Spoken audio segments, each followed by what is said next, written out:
법이 여러분들 참 평안하게 하시나요? 우리나라 사람들에게 법은 별로 안 좋은 느낌을 좀 많이 주나 봐요. 최근에 생겨난 말 중에는 법꾸라지라는 말도 있잖아요. 법을 이용해서 잘 알기 때문에 참 잘 빠져나간다. 그런 뜻으로 법꾸라지라는 말도 쓰였고요. 법은 있는 사람들에게 유리한 것이다. 그런 생각이 우리에게 참 강합니다. 그러나 이런 생각을 가지고 있는 우리나라도 치안이 잘 유지되고 있어서 외국인들이 밤이고 낮이고 마음 놓고 여행할 수 있는 정말 몇 안 되는 국가 중에 하나입니다. 외국 나가고 뭐 여행 다닌다고 했어요. 마음껏 자유롭게 여행할 수 없는 곳이 이 땅에 얼마나 많은지 모릅니다. 미국도 마찬가지예요. 근데 우리가 법을 이렇게 좋게 생각 안 하는데도 불구하고 우리나라가 이 정도 치안이 잘 유지가 된다는 것은 그래도 법이 우리를 잘 보호하고 있다는 뜻입니다. 사람이 만든 법도 잘 지켜진다면 우리에게 참 자유롭고 평안함을 줍니다. 그런데 하나님의 법이 잘 지켜진다면, 하나님의 법을 잘 지킨다면 우리에게 어떤 복이 있을까? 그걸 한번 생각해 보려고 합니다. 우선 하나님께서 이스라엘 백성들에게 계명을 주신 그 장면을 한번 돌아보려고 합니다. 십계명을 어떻게 주셨느냐고 물으면 뭐 옛날에 나왔던 거 십계라는 영화 탓도 있긴 하겠지만 하나님께서 십계명을 어떻게 주셨느냐 그러면 하나님께서요 불로 막 해가지고 바위에 새겨서 주셨다 이런 느낌이 참 강합니다만은 정확한 것은 그게 아니고요. 하나님께서 친히 나타나셔서 음성으로 다 들려주셨습니다. 시내산 전체가 검은 구름에 뒤덮이고 불꽃이 그냥 피오르고요. 화음이 솟구치는 가운데서 하나님께서 큰 음성으로 천둥과 같은 소리로 들려주셨습니다. 나는 너희의 하나님이니라. 이러면서 십계명을 들려주셨는데 백성들이 공포에 질려가지고 그걸 들을 수가 없었다는 말입니다. 그럼 큰 소리를 듣는데 왜 공포에 질릴까요? 오금이 저린다는 말이죠. 안 겪어본 사람은 잘 모를 겁니다. 저도 잘 모릅니다. 근데 어떤 선교사님이 이런 얘기를 하더라고요. 야외에서 그 야영을 하는데 밤중에 호랑이가 나타났어요. 소위 말하는 호랑이가 밤중에 호효한 겁니다. 근데 이게 하늘을 향해서 하는 게 아니고요. 땅을 향해서 호랑이가 으르렁거리는데 땅이 울리더랍니다. 그 순간에요. 몸이 말을 안 듣더랍니다. 그러니까 호랑이가 나타나면 도망가면 되겠지. 그럼 호랑이가 얼렁거리면요. 몸이 말을 안 들어버린답니다. 이런 게 오금이 저리는 거구나.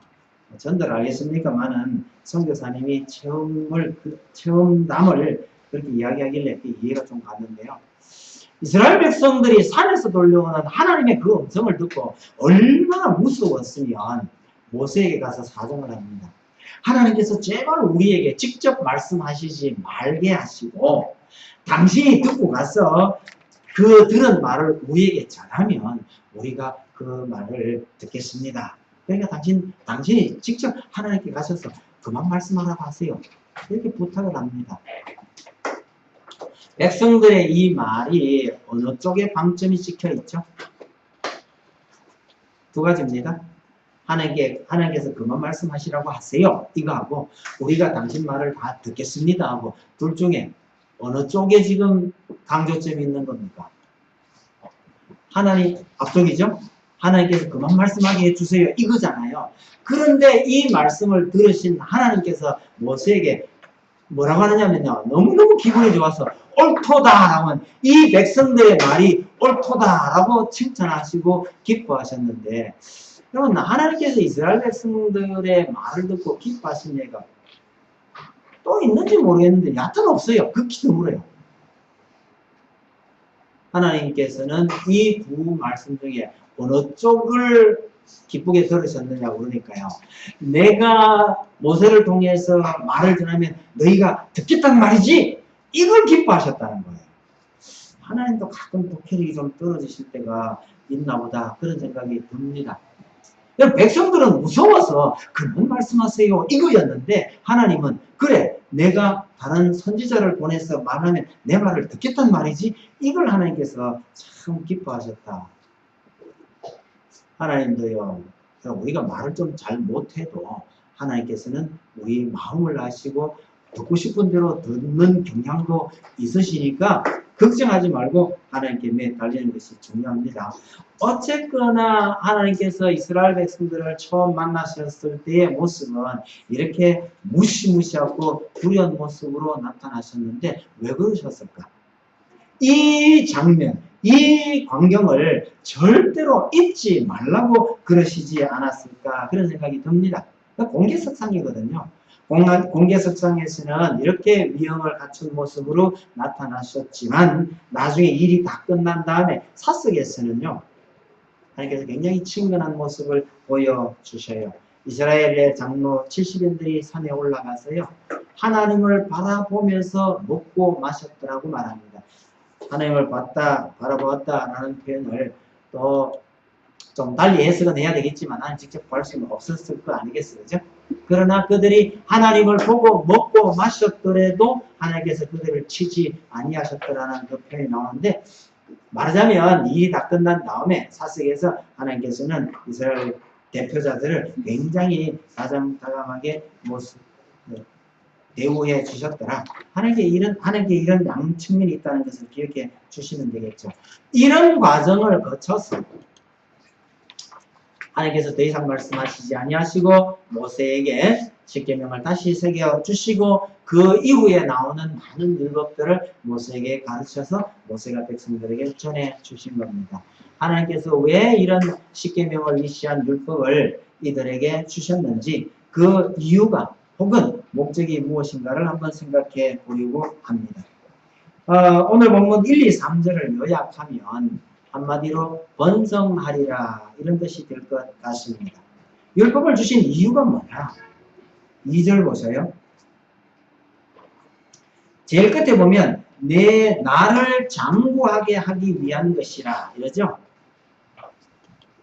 여러분들의 날이 오래 가도록 3절에는요. 끝에 번성하리라 이렇게 되어 있습니다. 젖과 꿀이 흐르는 땅에서 번성하게 하려고 젖과 꿀이 흐르는 땅에서 오래오래 살면서 번성하게 하려고 이 율법을 주셨다라고 말씀하시는 것이죠. 이걸 좀 더 구체적으로 설명해 준 말이 바로 그 앞에 있는 5장 29절입니다. 5장 29절도 한번 보세요. 다만 그들이 항상 이 같은 마음을 품어 나를 경외하며 내 모든 명령을 지켜서 그들과 그 자손이 영원히 복받기를 원하노라. 그들과 그 자손이 영원히 복을 받도록 하기 위해서 하나님께서 율법을 주셨다고 말합니다. 여러분 인간이 만든 법도 잘 살펴보면 우리에게 자유로움을 주는데 하나님의 법은요. 진정한 복, 진정한 자유를 주시기 위함이라는 것을 잊지 마셔야 합니다. 우리 인생을 억압하고 괴롭히려고 이 율법을 주신 것이 아니란 말입니다. 오래 산다고 아니 젖과 꿀이 흐르는 땅에서 자손의 번성함을 보면서 사는 이것이 진짜 복이냐? 이렇게 또 시비를 거는 분이 가끔 있습니다. 아니 내세의 복이나 하늘나라에서 영원히 누리는 복이 진짜 복이지 이 땅에서 가나안 땅에서 오래오래 사는 것 그게 어떻게 복이냐? 여러분 구약에서 하나님께서 주시는 복은 하나님께서 주시는 이 현세의 복은 내세의 복과 그렇게 별개의 것이 아닙니다. 영적인 복을 포함하고 있는 것이다 라는 것을 기억하실 필요가 있습니다. 하나님께서 율법을 주시면서 이 율법을 잘 지켜 행하면 땅을 차지하고 오래오래 번성할 것이다 라고 말하는 이 말씀은 40년 동안 광야에서 정처 없이 떠돌던 이스라엘 백성들에게요 꿈과 같은 이야기입니다. 그들에게 이 모든 것을 주겠다라고 하는 약속의 말씀이라고 보시면 됩니다. 그런데 이것을 모세는 뒤에 가면 이 복을 뭐라고 표현하느냐면 여호와의 구원을 얻는 것이라고 말합니다. 이들이 가나안 땅에서 번성하고 오래오래 복을 누리며 사는 것, 그것이 곧 여호와께서 너희를 구원하신 것이라고 말하고, 심지어 이것이 나중에는요, 가진 것이 하나도 없는데도 말미암아 하나님으로 말미암아 기뻐하리라 라고 하는 하박국의 고백도 바로 이 복의 연장선상에 있다는 것을 기억을 하실 필요가 있습니다. 여러분, 광야에서 40년 동안 헤매고 돌고 고생하고 지냈던 그들에게 하나님께서 내세의 복을 말씀하시는 것이고, 현세에 번성하는 복이라고 말하는 이것은 지금 이스라엘이 알아듣기 가장 쉬운 말씀입니다. 그래서 그렇게 말씀하시는 것이고, 진짜 복은 하나님께서 그들의 하나님이 되시는 것이다 라는 것, 하나님을 좀 아는 백성들은 알아들었을 것이고, 하나님에 대해서 아직 뭐가 뭔지 잘 모르는 백성들은요, 이렇게 복 이야기를 해야 그게 진짜 복인가 보다 여기게 되겠죠. 물질의 복은 바로 하나님께서 우리의 하나님이 되셨다는 그 복에 따라온 것 뿐이죠. 혹시 이스라엘은 철이 없어서 이 하나님의 말씀의 진짜 뜻은 잘 못 알아들은 사람이 꼭 있다 할지라도, 신약의 우리는 하나님께서 이렇게 말씀하시면 그게 무슨 뜻이다라는 것을 알아들어야 마땅합니다. 그렇게 알아듣지 아니하고요, 복은커녕 고생만 한 구약의 선지자는 그러면 복 못 받은 겁니까? 아니면요, 이 땅에서 산다고 열심히 사는데 너무너무 가난한 성도는 그럼 하나님께 복 못 받은 겁니까? 이런 질문을 하는 사람은 하나님께서 이렇게 말씀하시는 그 말귀를 잘 못 알아들은 사람입니다. 여러분, 저는 이 땅에서 그렇게 부유하게 살아본 적가 단 한 번도 없어요. 재놓고 살아본 적도 없어요. 그럼에도 불구하고 나만큼 많은 복을 받은 사람이 누구냐라고 늘 외치고 다닙니다. 왜? 진짜 복은 이 땅에서 정말 잘 먹고 잘 사는 게 아니라는 걸 너무나 잘 알기 때문이죠. 하나님께서 이렇게 말씀하셔도 하나님 정말 귀한 복을 우리에게 주셨습니다라고 알아들어야 하는 것이 마땅하다, 그런 뜻입니다. 거꾸로 생각해서 악인의 번성은 복이 아닙니다. 하나님과 상관없는 번성함도 복이 아닙니다. 오늘날 우리는 이 땅에서 잘 먹고 잘 살고 물질적으로 번영하는 것이 복이라고 생각하지 않습니다. 그게 맞습니다. 하나님께서 이스라엘 백성들을 향하여 이렇게 말씀하실 때 그 말뜻을 잘 알아듣는 것이 중요하죠. 이 말씀을 준비하면서 나는 그럼 무슨 복을 많이 누렸느냐, 지나온 세월을 이렇게 뒤돌아보니까 너무너무 감사한 거예요. 이런 건 또 개인적인 얘기니까 또 뒤로 미룹시다. 그 많은 이야기들을 쭉 누리면서 설교 준비하는 목사의 기쁨이 이런 건 것 같아요. 그러면서 지나온 과거들을 쭉 훑어보면서 하나님께서 천명의 복을 많이 주셨구나. 이 많은 복을 하나로 탁 정돈해서 하나로만 말하라 그러면요, 전 이게 평안이라고 말씀드리고 싶어요. 대학을 졸업할 그 즈음에 참 기쁘다라는 말을 많이 썼는데, 그 기쁨이 지금까지 사라지지 않고 계속 있었다는 것, 한마디로 이게 평안이구나, 그런 느낌입니다.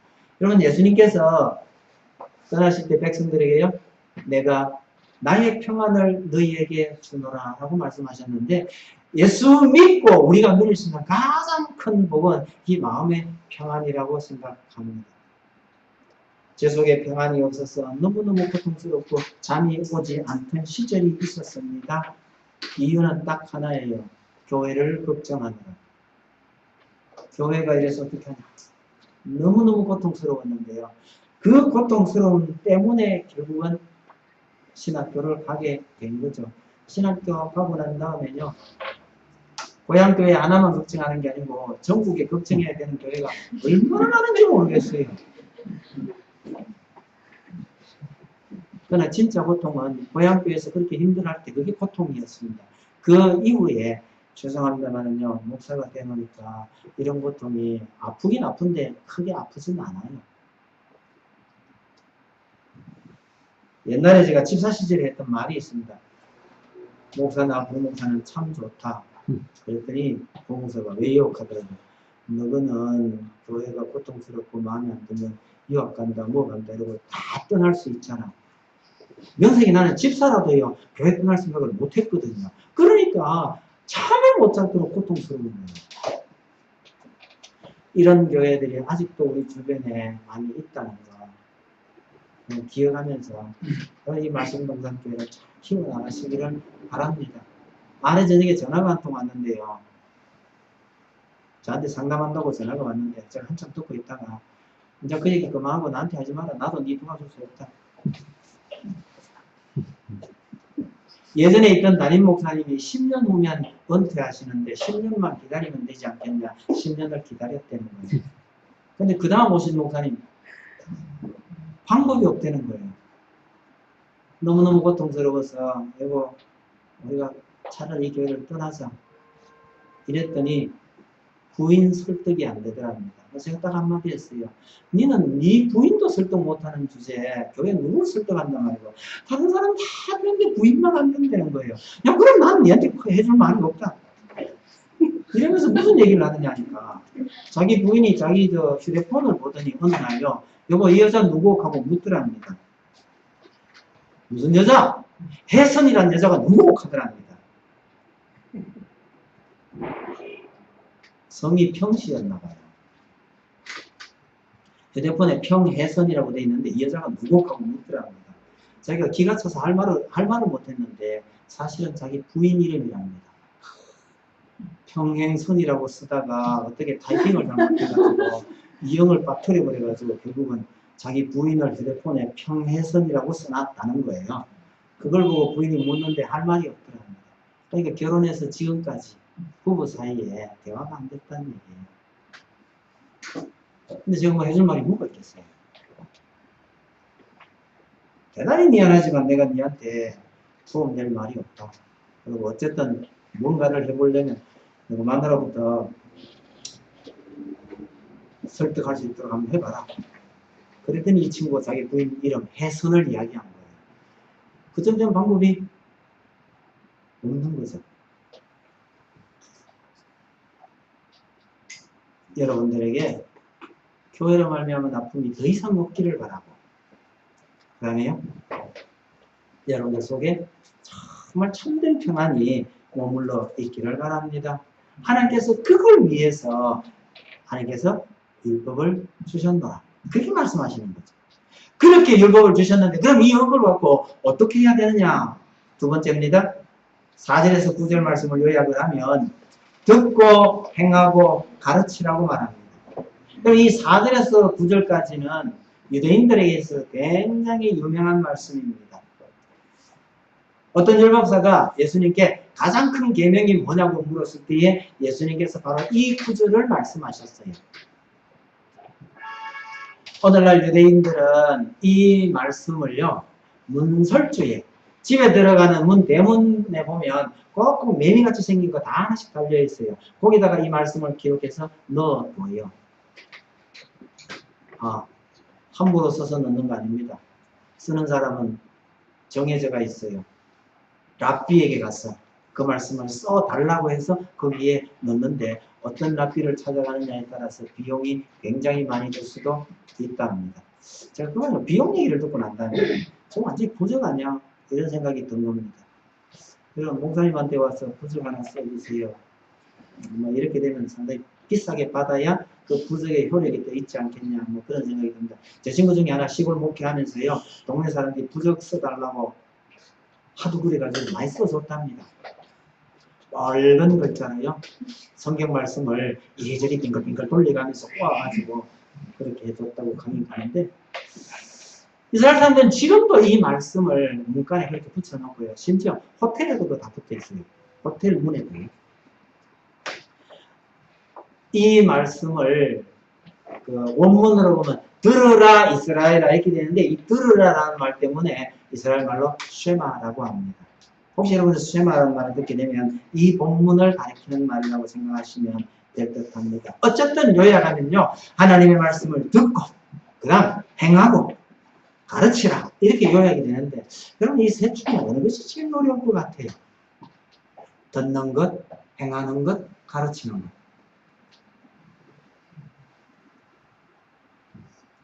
세 가지 중에 어느 것이 제일 어려울까요?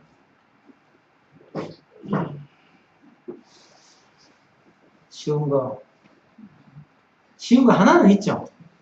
듣는 거에 안 쉽겠습니까? 그죠? 여러분, 듣는 것도 우습게 여기지 마세요. 모르겠어요. 박지선의 모양으로 밤에 자기 전에 그냥 틀어놓고 자면 어떨는지 모르겠지만, 듣는 것도 쉬운 것이 아닙니다. 제 생각에는 거꾸로 한번 살펴볼게요. 가르치는 거. 여러분, 자녀에게 하나님 말씀을 가르치는 거, 이거 쉽지 않습니다. 내가 그 말씀대로 살아보겠는 건 어찌 해보겠는데, 자식한테 그렇게 살라고 가르치는 거 쉽지 않다. 전 이렇게 말하고 싶어요. 자식에게 가르치는 게 쉽지 않은데요. 제 경험으로 말하면, 여러분, 집안에서 세 여자와 싸워 이겨야 되는 겁니다, 이게. 집안의 세 여자는 누구죠? 첫째. 네? 엄마. 왜 엄마가 제일 먼저 나와요? 왜 엄마가 제일 먼저 나와요? 집안에서 세 여자와 싸워 이겨야 한다? 첫째, 마누라. 둘째, 딸. 셋째, 엄마. 이 세 여자가 합세해서 그것만 한번 봐주라 이럴 때요. 안 돼요 하고 딱 버텨내기가 이게 쉬운 거 아닙니다. 근데 옛날에 제가요 그걸 이겨냈어요. 이러니 우리 아이들이요 아버지 말이라면 그리고 평소에 항상 그래 가면 안 되는 거예요. 평소에는 다 괜찮은데 이게 딱 어디 하나 꽂히면요 안 된다는 거예요. 여러분 얘들이 자랄 때에 이런 걸 겪고 나니까요 얘들이 적어도 대학을 가고 그 이후부터는요 놔둬도 알아서 잘 해요. 우리 딸내미가 친정에 갔더니요 친정 갔다 와서 우리한테 했던 얘기가 그겁니다. 친정은 아니 친정이 아니지 시댁은 집사 집안인데 목사 집안 같고 그 다음 친정에 오면 목사 집안인데 집사 집 같다는 거예요. 그게 뭔 소리냐 그랬더니요 시댁에 가면 야야 너 뭐 11조 잘하나 예배 출석 잘하나 뭐 기도 잘하나 이런 거 다 검사를 한대요. 그런데 친정에 오면요 뭐 예배 잘하나 성화하나 이런 데 일처럼 막 보시다가 알아 먹고 싶으면 먹어 이거밖에 없대. 그러니 집사인 시댁에 가면 꼭 목사 집안 같고 우리 집에 오면요 이게 그런 거 묻지도 않는다는 거예요. 제가 말은 오죽 잘합니까 한마디 했죠. 야 그런 거는 중고등학교 시절에 그거 다 빼야 되는 거 아니야? 지금 와서 그거 해야 돼? 이러니까 못하네요. 그런 거는 더 이상 물을 필요도 없이 알아서 다 잘 하는데요. 그게 그렇게 되려니까 저희들 자랄 때 신앙이 뭔가에 눈뜨갈 때에 아버지가 세 여자와 싸워 이겼다라는 사실을 이게 있다는 걸 기억해야 하는 이 쉬운 거 아닙니다 절대로. 그래서 아이들이 신앙으로 자라게 할 때요 되는 것 안 되는 것 쪼일 때 쪼이지만은 놔줄 때 잘 놔줘야 하는데 이게 참 어려워요. 지혜롭게 분명하게 그것을 행하지 않으면요 자녀들에게 이 신앙이 전수되는 게 쉬운 거 아니라는 얘기입니다. 그 다음 그게 제일 어렵지 싶어요. 그 다음에 어려운 거 행하고라는 겁니다. 여러분 하나님 말씀대로 우리가 다 어떻게 다 살겠냐 이게 우리 속에 있는 뭐라고 그럴까요? 우리 패배의식의 근본에 이거 아닌가 이런 생각이 들어요. 여러분 하나님의 말씀을 행하는 것은 절대로 쉬운 것이 아닙니다. 행할 수도 없다라는 생각이 있으니까 해보려고 생각을 잘 안 하는 거예요. 그러니까 여러분 하나님 말씀대로 행한다고 생각하고 죽을 각오하고 한번 행해보면요 참 재밌어요. 이 재미를 알아야 하나님의 말씀을 행하는 것도 쉬워집니다. 그럼 우리 주변에 해보지도 않고 안 된다고 생각하는 게 의외로 참 많습니다. 옛날 얘기입니다만은 옛날 우리 칫솔은 전부 좌우로 닦았잖아요. 그 칫솔을 아래 위로 닦아야 된대요. 야, 칫솔을 어떻게 아래 위로 닦아? 말도 안 되는 소리 하지 마. 이랬는데 그래도 한번 해보자 해보니까 되더라고요. 그럼 소금 없이 계란 먹는 거 가능해요? 불가능해요? 가능하다는 분 많네요.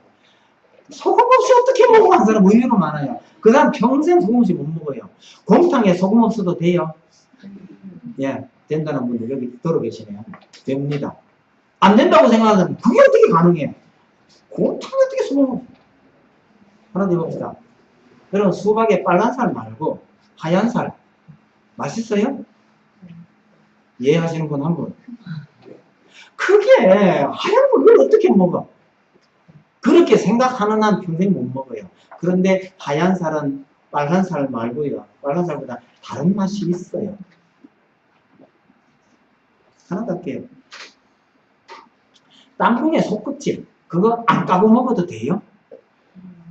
된다는 사람 있죠? 근데 죽어도 안 되는 사람은 안 되는 거예요. 그런데 된다 하니까 한번 해보자 하면 해보세요. 해보면요 의외로 돼요.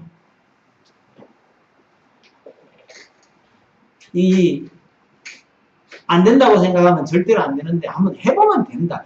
이걸로 제일 유명한 사람이요.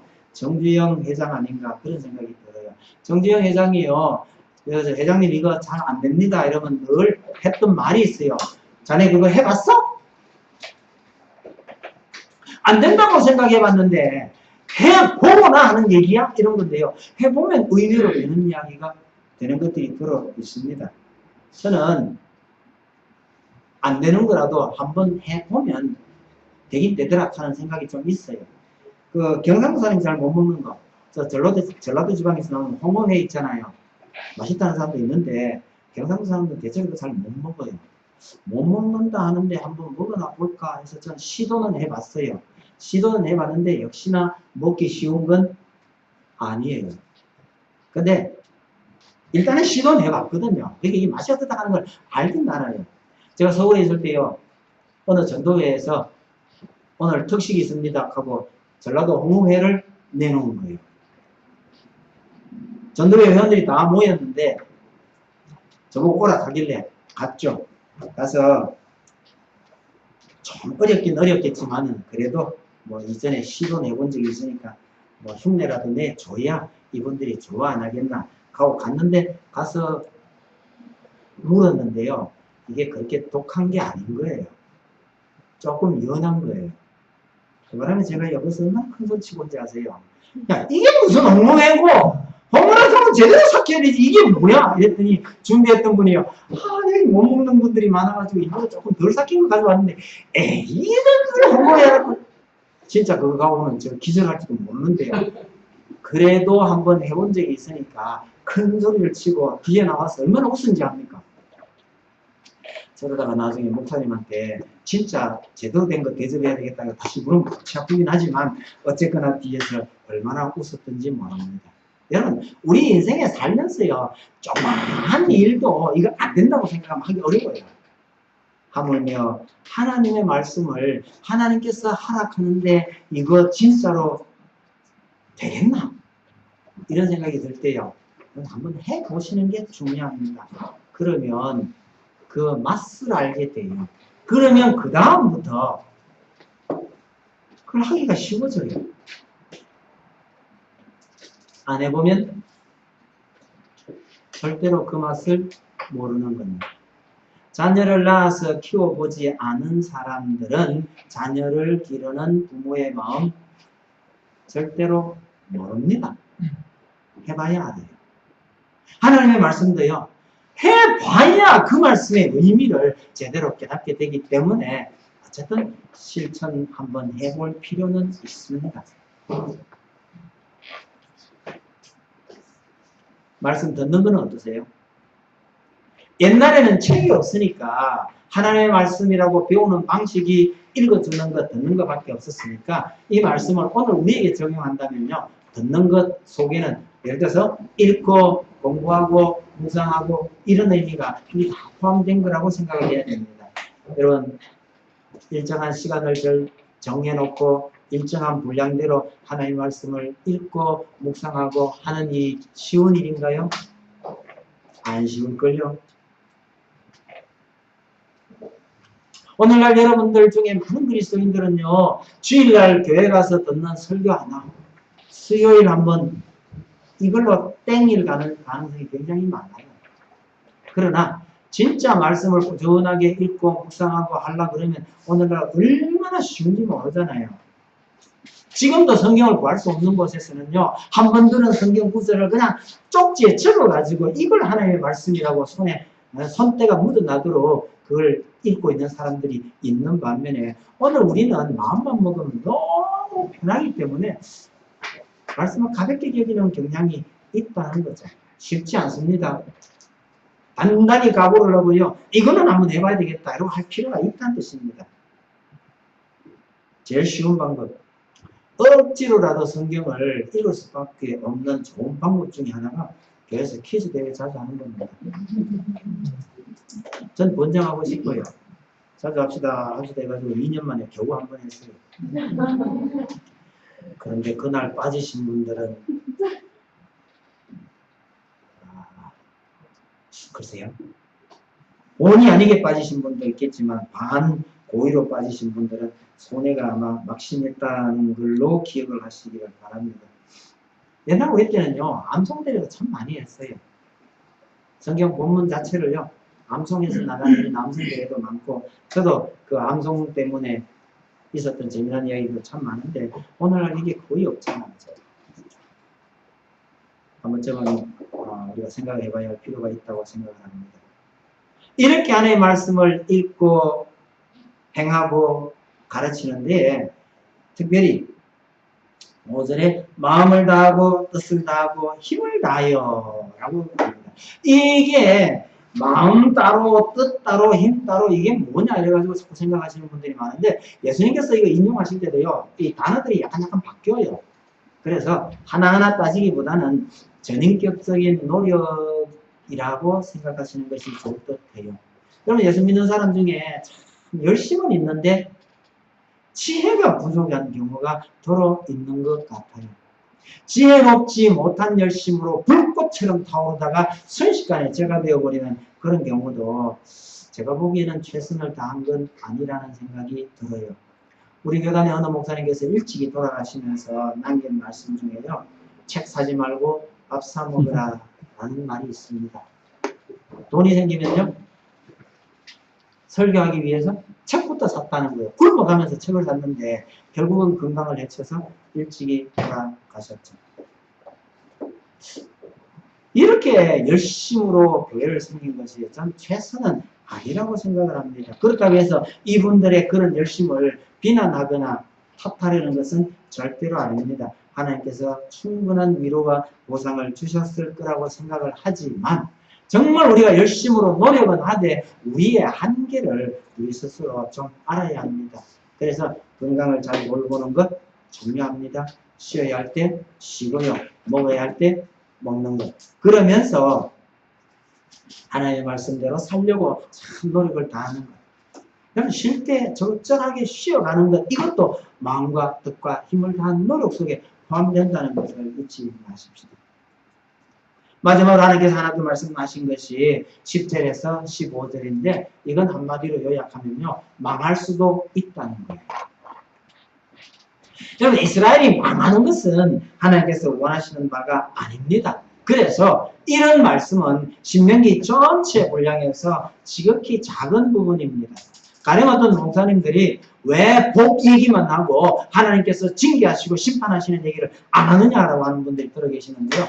여러분, 하나님께서 복에 관한 말씀을 많이 하시고 징계에 관한 얘기를 조금 하셨어요. 하나님의 사랑을 많이 얘기하고 우리가 회개하고 징계받을 수 있다는 얘기는 조금 하는 게 맞습니다. 신명기 전체 분량으로 치면 이게 20분의 1이나 될까 30분의 1이나 될까 싶을 정도로 작은 분량입니다. 그럼에도 불구하고 우리 인생은 그럴 가능성이 있다는 것을 하나님께서 알고 계시기 때문에 하시는 말씀입니다. 중요한 것은요, 하나님에 대한 신앙을 잃어버리기 가장 쉬운 때가 어느 때냐라는 거예요. 10절에서 13절까지를 쭉 요약을 해보면 생활이 넉넉하고 여유가 있을 때에 실수하기가 쉬워요. 다른 말로 하면요, 우리가 흔히 하는 말로 하면 등 따시고 배부를 때 하나님 잊어버리지 않도록 조심하라, 이렇게 말씀하고 계시는 거예요. 그럼 우리에게 이런 경향이 분명히 있습니다. 일반적으로 소득이 많아질수록, 월급이 많아질수록 11조 하기가 어려워진답니다. 여러분, 하나님께 드리는 것이 2배가 많아지면요, 우리의 소득은요, 내용상으로는 금액으로 치면 9배가 느는 겁니다. 10분의 1 드리는데 이게 배로 늘었으면 10분의 9는요, 이게 9배로 느는 거잖아요.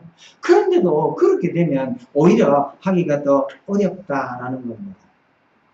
일반적으로 그렇다는 거예요. 그래서 여러분, 사람이 정말 하나님 말씀대로 살려고 노력하지 않고 조금만 생각이 옆으로 가 있으면 그런 사람에게 재산이 많아지는 것은 복이 아니고 저주일 수도 있다는 이야기입니다. 저는 교회에서 간증하는 걸 참 안 좋아하는데요. 이게 천편일률적인 면이 있어서 별로 좋아하지 않습니다. 왜 그런가 하니까 하나님의 은혜를 받아서 정말 잘 지나다가 이렇게 멋들어지게 살다가 보니까 타락하더라는 거예요. 하나님 잊어버리고 제멋대로 살았더니 또 하나님께서 치셔서 모든 걸 다 잃어버리고 거짓골이 돼가지고 다시 하나님께 나왔더니 하나님께서 또 이렇게 회복시켜 주셨습니다. 뭐 이런 이야기를 전 좋아하지 않습니다. 왜요? 그거보다가 더 좋은 얘기는, 더 뛰어난 감정은요, 하나님 말씀대로 살았더니 하나님께서 이렇게 복을 주셨고, 복 주실 때 더 잘했더니 지금까지 이렇게 살아왔습니다. 아니, 좌절하고 후퇴하고 징계받는 이야기가 우리 인생에 꼭 필요한 겁니까? 아니요. 그럴 필요 없어요. 하나님 말씀대로 살아갔더니 하나님께서 이렇게 나를 인도하셨습니다. 이런 얘기가 그게 진짜 간증이에요. 근데 그런 간증은 들으려는 사람이 별로 없어요. 그렇게 이 우여곡절 얘기가 없는 것이 복입니다. 그런 간증거리는 없는 것이 더 복되다는 사실을 기억하십시오. 텔레비전 드라마에 여러분 정상적으로 잘 살아가는 얘기가 나옵니까? 아니면요, 이리저리 비비 꼬인 얘기가 나옵니까? 학교 다닐 때 선생님 말씀, 부모 말씀 잘 듣고 모범생으로 살아가 나 회사에서도 참 모범적으로 살아간다는 얘기는 절대로 안 나와요. 왜? 그거 좋아할 사람이 없는 거예요. 그래서 우리 신앙인은 하나님 앞에서 그렇게 좌우로 흔들리지 말고 앞뒤로 왔다리 갔다리 하지 말고 말씀대로 그렇게 살아갔더니 하나님께서 이렇게 복 주셨더라. 이런 고백을 하려면 잘 나갈 때, 잘 되어갈 때 하나님을 잊지 않는 것. 다른 말로 하면요, 초심을 잃지 않는 것이 중요합니다. 그런 학생은 대학 들어가기 위해서 너무 고생하고 고민하고 힘들어하던 그때를 잊지 않아야 하고, 직장 다니는 사람은요, 취업을 못해서 참 고생하는 때를 잊지 않으면 대학이든 직장이든 그 힘든 시절을 견딜 수 있는 힘이 되는 겁니다. 제가 북한에서 건너온 사람들 이야기를 들으면서요, 자꾸 눈물을 찔끔거릴 때가 참 많은데, 그 사람들이 웃기는 이야기를 해도 눈물이 나요. 며칠 전에 들은 거예요. 북한에서 칫솔이 없어서 칫솔질을 거의 안 했답니다. 그리고 칫솔은 의제껏 집안에 하나가 있었는데, 그래서 칫솔은 원래 날개가 여기 똑바로 올라온 게 아니고 이렇게 꽃이 피듯이 이렇게 벌어진 게 그게 칫솔의 원래 모습인 줄 알았답니다. 칫솔 하나를 가지고 온 가족이 돌아가면서 계속 쓰니까 칫솔이 이렇게 꽃이 필 밖에는요. 그러니 북한에서는 칫솔질을 거의 안 했는데 남한에 와서는 칫솔질을 열심히 했는데 5년 만에 충치가 생기더랍니다. MC가 물었어요. 북한에서는 그렇게 칫솔질 안 했는데 충치 안 생겼어요. 안 생겼답니다. 근데 남한에 와서는 칫솔질을 열심히 하는데도 5년 만에 왜 충치가 생겼겠어요? 본인이 그렇게 답하대요. 북한에서는 충치가 생길 만큼 입안에 남는 게 없었던 모양입니다. 남한에 오니까 음식에 당분이 많아서 칫솔질을 해도 생겼나 봐요. 그런데 이 얘기를 들으면 이게 웃어야 돼요? 울어야 돼요? 지금 말해서 북한의 충치는 입 속에 먹을 게 없어가지고 칫솔질 안 해도요, 생길 게 없어. 이런 분들이 남한에 와서 참 고생을 많이 한대요. 많이 해요. 남한에서 그렇게 힘들 때 어떡합니까? 그러니까요. 그 추운 겨울에 두만강을 목숨 걸고 건너는 그때 그 마음을 잃지 않으면 남한에서 아무리 힘들어도 다 이겨나갈 수가 있답니다. 여러분, 이스라엘 백성들은 초심을 잃지 말아야 하는데 그 초심이라는 게 바로 애굽 땅 종되었던 집에서 인도하여 내신 여호와를 잊지 말고. 12절이죠. 우리가 애굽 땅에서 종으로 살았을 때 하나님께서 우리를 구원해 내셨다라는 거, 이걸 잊지 말고 그래야 하나님을 잊지 않는다는 겁니다. 여러분들에게도 이런 초심, 잊지 말아야 할 초심이 무엇인가를 한번 생각해 보시고 잊지 마시길 바랍니다. 에베소 교회가 잃어버렸던 첫사랑, 하나님을 향했던 그 첫사랑, 이거 잊어서 되는 거 아니에요.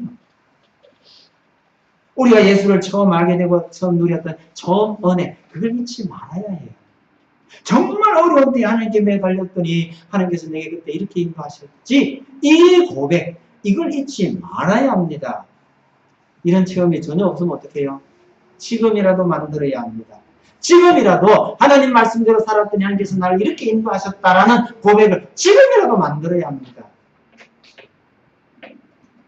이런 초심을 잃지 않는 것, 이것이 우리가 어떤 경우에도 하나님을 저버리지 않고 복된 삶을 살게 되는 비결이 되는 거죠. 오늘 본문을 요약한다면 하나님께서는 이스라엘 백성들에게요, 복을 받아 번성하기를 바라노라, 이 말씀이죠. 거기다가 사족같이 하나 또 붙여놓은 것이 망할 수도 있으니 주의해라, 이러시는 거예요. 여러분, 하나님께서 복만 얘기하셨으면 어떨까 그런 생각이 들지만, 여러분, 하나님의 성품상 이 두 가지 얘기를 다 할 수밖에 없어요. 하나님은 사랑과 공이라는 양면성을 지니신 분이거든요. 여러분, 하나님에게 징계 없는 사랑이란 없어요. 매를 들 수밖에 없어도 사랑할 수밖에 없다라는 이 참 기묘한 딜레마에 빠져 있는 것이 하나님입니다. 그러나 이 두 가지 요소가 다 포함되지 않으면 제대로 된 사랑이라고 하기가 좀 곤란해요.